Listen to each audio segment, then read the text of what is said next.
Alrighty, welcome back. Is discovering oil in Jamaica a risky bet or a golden opportunity?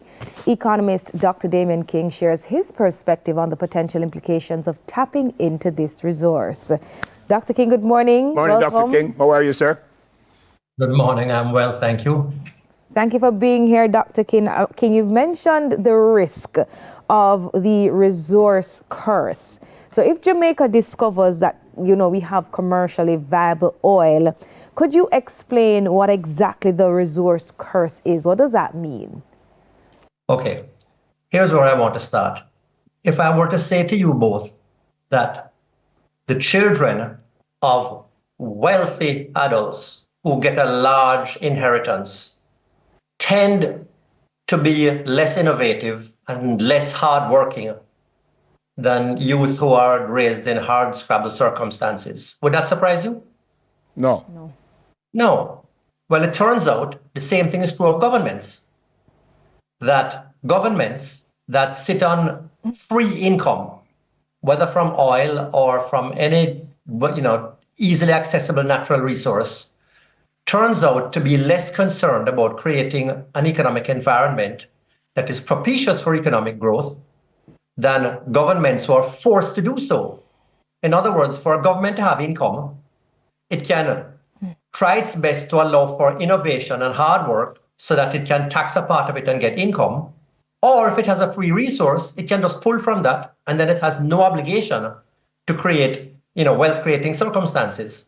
And when that conjecture is exposed to data from a large number of countries, it turns out that there is indeed a negative correlation between having access to natural resources and the ability of government to create economic growth. Okay. So all I'm saying is that the weight of historical evidence is that having a natural resource that the government can draw on is going to make it less likely that we create a rapidly growing economy where people can create wealth. When I read what you said, Dr. King, even before I knew we were going to interview you, even though I'm not surprised that we are, I actually did some investigation myself because I said, well, Dr. King, what foolish is that? And then I found out that for what you were saying, most countries kind of agree with you. But having said that, isn't it how we handle the fact that we have oil as opposed to just having oil itself? Absolutely. It's how we handle it. And so you have outliers, countries that have a history of strong public institutions, a history of good economic and social management, and solid democratic, ironclad democratic traditions, or just strong institutions, not necessarily ironclad democratic traditions. And in those circumstances, you have countries that end up managing it well. Norway is a great example. Mm-hmm. But the question is, do we want to place our bets on Jamaica and Jamaica's institutional strength suddenly turning around and becoming the equivalent of that of Norway, especially when the oil wealth becomes available? Mm-hmm. Yeah. And you are saying no. All I'm doing is pointing to the historical tendency and using it as a warning that things are not going to necessarily go the way that people naturally expect. Dr. King, you touched on some of these countries, and what lessons do you think that Jamaica can learn from other countries that, possibly that they have discovered oil, especially those that have experienced economic or political challenges because of this? Well, there are things that we can try to do, but I suggest one of them is leaving the oil in the ground and then continuing what Jamaica has started in recent years, which is to create a climate that is supportive of and facilitative of wealth creation and economic growth. Things like, low and stable inflation and investing in infrastructure and balanced budgets and having, resilience measures in place for when disasters happen. All of those things that Jamaica have done is what their attention to be focused on, instead of taking the risk with a free resource, not to mention the environmental damage and despoilation that's going to come with that. Mm-hmm. You kind of said what you needed to say already, but I will jump back on something again that Talia just brought up. I don't know if the government will say, well, I rate Dr. King, so no oil. What if they say, we're still going to get the oil? what would your suggestions be to the powers that be? All right, when they don't listen to me, when they're going to go on for the oil, we have the oil now. How do they handle it, Dr. King? Okay, well, I agree with you that nobody's going to say, I rate Dr. King. So let's put that aside. The way to do it is to separate the oil revenues from the government's consolidated fund. So to have it go directly into a sovereign wealth fund that is devoted to reinvestment or to infrastructural development, and to try to set up that in a way institutionally that the government itself cannot call upon it, that the government cannot have access to it. In the same way now that institutionally, the government cannot dictate to the central bank unless it puts in a governor whom it can manipulate, to try to set that up institutionally. The problem, though, is that we've been there before.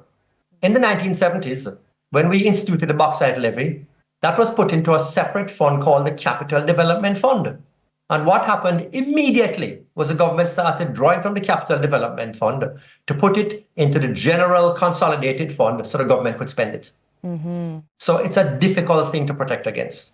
Yeah, I mean, would you say that the country should alter its current development strategy or continue focusing on other sectors like tourism or agriculture? The government altered its development strategy 13 years ago, mm-hmm. when it instituted the fiscal responsibility legislation, and we now have, robust fiscal rules, and has continued that for the last 12 to 13 years. That is to say, it has done the things that I've pointed to already. It has committed itself to an independent central bank, low and predictable inflation, balanced budgets, making sure there is insurance and catastrophe measures in place for when disasters hit. It has invested heavily in infrastructure. It has facilitated paying taxes. Paying taxes becomes increasingly easier every year, and doing business becomes easier. Those are the things that administration started doing a dozen years ago and are still doing and should continue doing. That is establishing a platform, and getting distracted by other things doesn't really make any sense. Okay. Yeah. I read where the minister said it's going to cost us one whole heap of money. I think he said 60 million for one item, and we need 14 US, by the way. Is there a concern, not necessarily by you, but would there be a concern that if we do this thing, we won't control it? Because people will come from outside and put in one bag of money and drill and all kind of thing, and then put up the money and say, hold on a little bit, I need mine. Are we going to control it? Is there a concern? Well, again, that is up to what is the contractual arrangement between the Jamaican government and the companies that are coming in to do the oil exploration and exploitation. Right. And that's not an area that I can speak about, because that is, that's for the lawyers. Yeah. Yeah. But if you look at our history of corruption, what is the reason to think that with such a large amount of potential wealth sloshing through, that is going to be a more difficult problem to manage? Yep. Yeah. So you're saying leave it alone? Leave it right where it is, and we'll do fine. All right. Okay. Thanks for speaking with us, friend. Always great to see you. Blessings. My pleasure. Take care. Economist Dr. Damien King. All right, still to come, slangs through generations. So them say me a pre-yo. I never used to say that as a little you. Them say me a pre-yo. But before we pre anything, we're going to go for a break.